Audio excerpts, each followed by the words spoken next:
Hey everybody, welcome to the channel. Got with me Word up. Mr. Ryan Bentley. Hello, everybody. Claps all around. Snaps. Okay, Ryan, you are a missionary. Local Christian celebrity. Yeah, in England. Just giving a quick little context for people watching this video. My wife and I serve in England. We lived there for 3 years. We're headed back soon. We help plant churches and help churches accomplish their vision. Love it. And today we're going to talk about what does it actually look like to be a Christian. And people might go, that seems like kind of a dumb question or conversation to talk about. But the problem is... Read the Bible, guys. Yeah. The problem is a lot of people have different answers. Okay, so I'm going to start off this whole conversation with an interesting story. I haven't heard this. You and I are hearing this for the first time. Yes. I was preaching about having a heart for God's house, his church, stuff like that, right? And I think I was maybe 20 years old, around there. And I gave this analogy talking about how people ask all the time, do I have to go to church to be a Christian?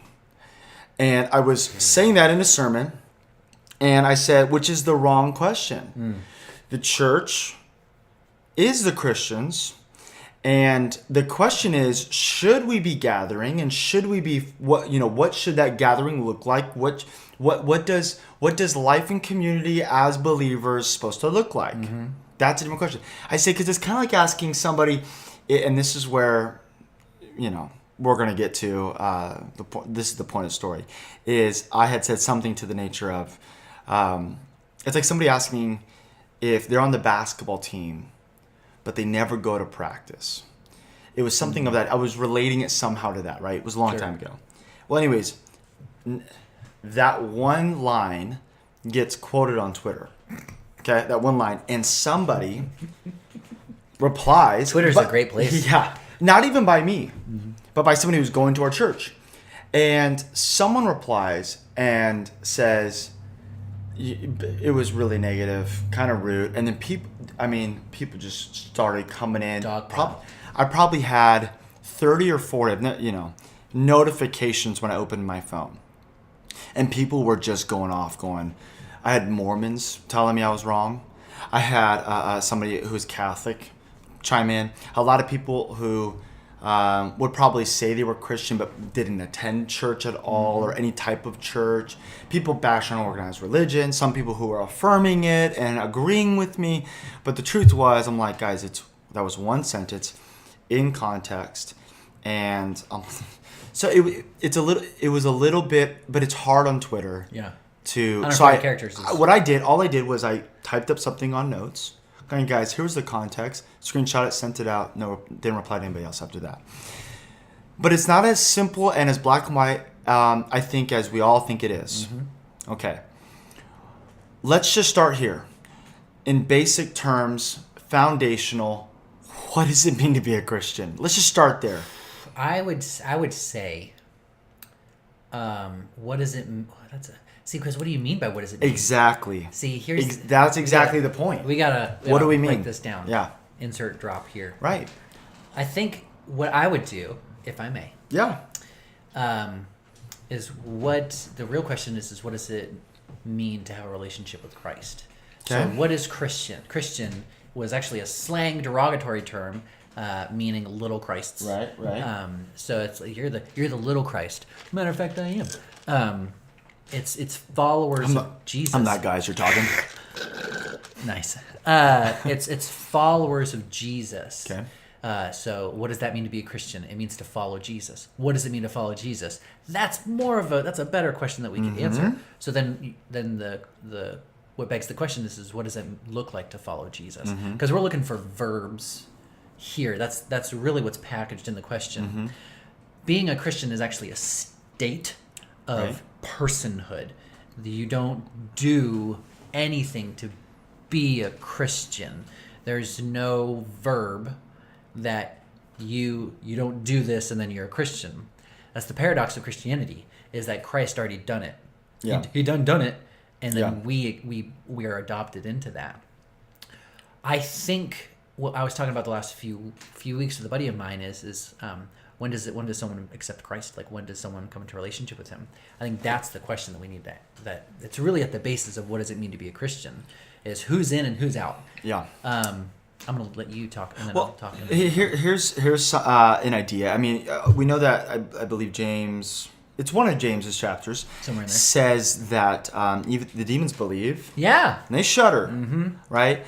So I don't think it's helpful to say Christians are those who believe in Jesus. And I'm not saying that's wrong. I'm just saying it's not the most helpful way to say it. Because although the Bible does say, if you believe on Jesus, you'll be saved. The problem is, here's what I believe is the difference between a demon believing in who God is, they know who God is, and us. I think this. I think what God's after, and we've talked about this a little bit, but God is after what I like to call, this is not found in the Bible. This is my way of saying it. Believing loyalty. The Book of Austin. Yes. Believing loyalty. I think the difference is David messed up quite a bit. Yep. And did a lot of stuff. He never switched teams. He said, I will believe and worship no other God other than Yahweh, the God of Israel.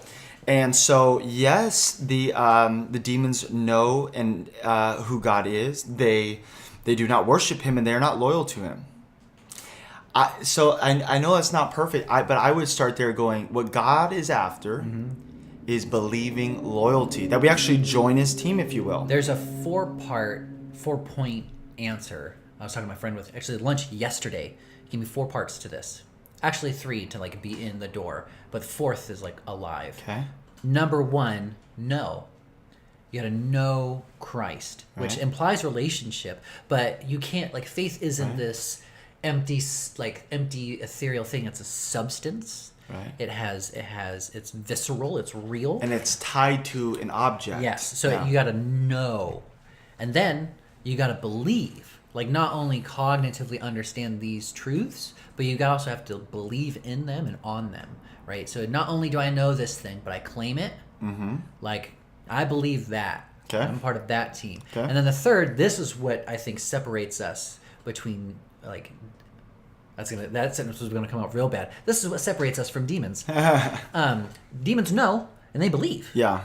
Right? They Yeah. There's a resting in the truth of the gospel, right? Okay. So there's not only an adherence, but there's a state of being. So you actually just said what I was about to say in a different way. That's really interesting. I mean, kind of. This is how it is. All of our conversations is yes and. Well, you're familiar with Wayne Grudem? Yeah. Wrote Systematic Theology.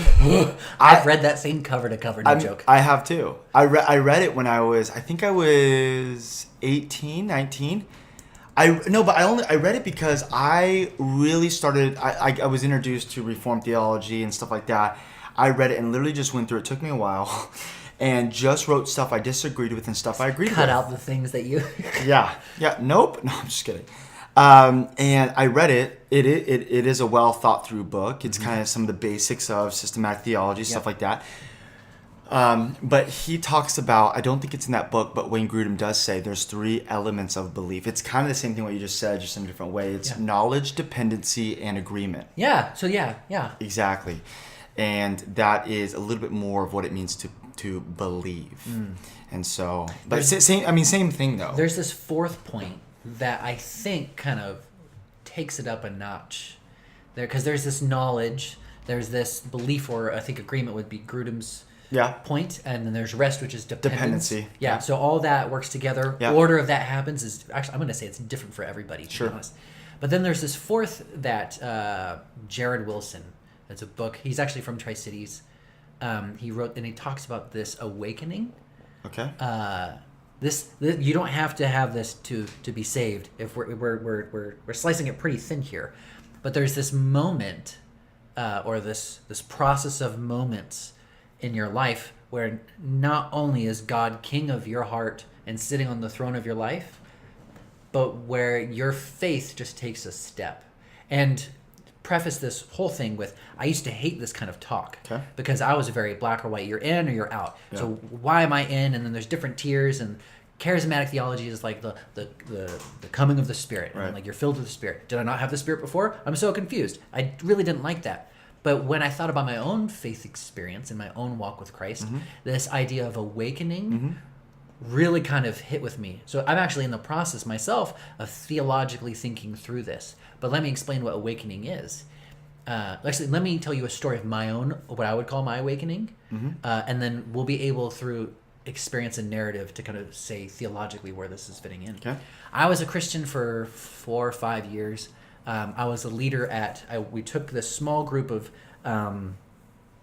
maladjusted, emotionally agitated young people Good. to a camp to actually help out. So we were helping out this camp for abused mothers and sons. Gotcha. 5 Rock Ranch in Portland. I think that's what it was called, 5 Rock. It was like a horse camp. You had responsibilities, and they helped you process things. It was a Christian thing. I got called lukewarm. They're like, Good. You're lukewarm. And I was like, shoot. Okay. And they called me lukewarm because I didn't speak in tongues and I didn't experience the Spirit. And I was like, that's rough. Wow. That's real rough. Hold on. Wow. Here we go. There's actually this beauty came out of this. Okay. So like, they said it in a lot nicer terms. They were actually quite gentle with me about it, but essentially that's what it broke down to, and that's what I received. Sure. They're like, let's anoint you with oil and let's pray over you. And I'm like, if that's what I got to do to not be lukewarm anymore, okay. I'm in it, yeah. And then I talked to my pastor about it, and he goes, well, we don't really do that, but I don't think I see a problem with it, like, necessarily. And that's just not the way our church did things. And I was like, okay, I still want to do it. So I'm at the fire, and I'm eating my s'more. And I'm like, I love the s'more. Yeah. Let's go get prayed for. Yeah. So I'm walking into the house. We're outside. There's a bonfire. There's a river, and it's really beautiful. And the moisture in the air is refracting from the light from the moon. Well, actually, it's from the sun going to the moon, coming back down. And there's this circle around the moon. And something in me happened. And it's this like, it's I can't quite explain it. I think you'll know it when you experience it. But it's this beauty, like awe, awe. wonder. Yeah, like a wonder, awe. But it was like something kind of clicked into place. That's how I describe it. Okay. Like when I was baptized, I felt washed. Like I felt clean. I felt it in me. Okay. But when I looked at the moon, I just felt like this ceiling, this click, and I remember going, yeah. Mm-hmm. And from that point in my life, I just knew God was real. I knew I was going to follow him. I committed my life to him. And he's my God. He is my king. Yeah. No shadow of a doubt. And I'm dependent and resting upon him. Yeah. I think that's my awakening. I think everybody kind of has a story of their own, usually around sermons or worship times, where you just have a moment of intimacy with God, and you feel like your relationship kind of just jumped a little bit. Do you know what I mean? Yes. Then I went in and I got anointed and It's almost prayed like over. the fire grows or Yeah, something yeah, of exactly. that nature. So there's I think that's a great description to it too. This fire is built with knowledge. And then God goes, here's some belief. gas. And then you believe, right? And you rest in it, or you dependency, and you become lit. Yeah. Your fire is lit, and it's real. You're in the kingdom, right? Yeah. You're a part of the like you are in the doors, however you want to describe it. Yeah. You're a part of the team. Yeah. And then God pours some gas on it, and I think that could happen over time. Yeah. I think that could happen in a moment. Mine was a moment. Yeah. I did youth ministry for years before that. Yeah. I was doing stuff all the time, leading Right. Sunday school, blah blah blah blah. It was blah. another level. But it was like, I leveled up. Yeah. I got new equipment, and Yeah. I'm ready to go do some more. Do some more levels. So I don't think you need to be anointed with oil and prayed over, although that's a thing that the church has historically done. You don't need to have like a supernatural element to it. There's just this thing that happens inside you, this connection with God and his spirit that just boom. Yeah. So I think, what does it mean to be Christian? Knowledge, belief, resting or dependency. Yeah. I like dependency. And then I think, what does it mean? I don't want to, maybe this or that, like continually advancing in being awoken or something like that. Like pour some fuel on that fire. Yeah. Let's have that fire grow, because it's not about simply just accepting and being done. It's not a box that you check. It's a relationship that you have, and you pursue that relationship as you continue to grow. Yeah. I talked a lot. No, that was really good. I love that. That's not talked about a whole lot. And we could probably try to define what that would be called in Scripture, or maybe there's not a way to do that. But I think that's really good. I think it was really good. I'm actually at my church preaching this Sunday, and I'm actually talking about this quite a bit. But this, I don't know if I've mentioned this to you before, but this is kind of something I've been chewing on when it comes to what the grace of God is. The grace of God, here's how I'm defining it right now. I've been talking to a friend in Portland about this, is the grace of God is him giving you time, which is a little bit like mercy, and the ability to restructure your life to make him Lord. Sure. I get that. So I use this analogy, and every analogy falls short. It's just to help people get a picture of what I'm trying to say. Right. But it's like this. You don't put a table in front of the door. And the table's not bad. It's in the wrong place. And so I think most things in our life, it's not evil at all. It's out of its original place or purpose. Sure. And so God goes, okay, hey, guess what? Your new roommate just moved in. My name's Jesus Christ. Okay, it's the Spirit. I'm your Lord. I'm a decorator, and we're gonna tune this place up. Right, and he's like, and I don't want to just throw everything away. I know that's kind of religion. I just want to rearrange some things because I'm trying to move in. Right. Yeah. And I think when we understand grace as not just God giving us time or just God going, Ryan, it's okay. You sin every day. Right. Whatever. It's more than that. Yeah. It's God going, hey, here's your tool belt. Let's put that fridge in its proper place, buddy. You know, hey, sex is not bad. It's actually pretty awesome. Let's put it in its right place. Yeah. Let's put it in the right place. Hey, money. Yeah. Let's put it in its right place. Money's good. Yeah. Money's great. Yeah. Music. Let's put it in the right place. Right. What happens is when everything that's in its wrong place turns into idolatry. This is the Romans 1 chain. Failure to worship God and Him alone turns into futile thinking, which turns into a darkened heart, which is our motives, our desires, which turns into sin. And I think the problem is if we tell people to be a Christian means to not sin like that. Right. Hey, don't be gay. Like that's kind of the message people get. And then I talk to friends of mine who are gay, and they're like, so I just gotta be heterosexual? It's like, nope. And that's just an example, but we gotta go back and go, let's start here. Jesus Christ, He's already Lord. You're not hiring Him to be Lord. Right. We gotta restructure your life so He can operate in that way in your life. And it's that perpetual, continual pursuance of relationship. Perpetual pursuance of relationship. Yes. It's this constant interaction, because God is a person. Yep. He's three persons. Holler. And it's this interaction that you have with each person of the Trinity. It's like God is the authority, Christ is the sacrifice, He's the embodiment, and the Spirit is the mover and shaker, right? Like we interact with each persons of the Trinitarian God together in wholeness. You know what I mean? And it's that perpetual relationship. Jesus moves into your house, right? Yeah. And you interact with Him. He doesn't just go into your fridge and He's alone. Like, you sit down, you have conversations with Him.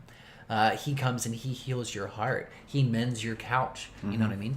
And yeah, I don't think there's many things that are off limits to us. And not only that, I think Jesus helps us operate in a way that we can bring other people into our lives.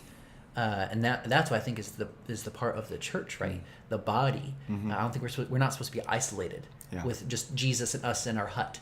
Yeah. Like, it's Jesus and us and everybody else who has Jesus together. Yeah. And I think that's the beauty that God brings, is that He's such a spirit and so eternal and so above us, but so intricately with us and in us that He interconnects all of us together. Even the term kingdom, He doesn't have however many Christians are. Let's say there's 100 million. He doesn't have 100 million kingdoms where He's this personal king over a personal person.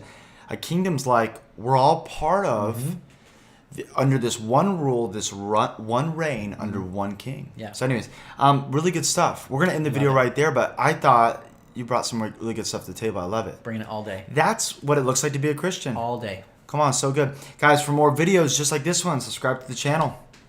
Down below. Comment what you liked. Ask some questions. Let's go. Yeah.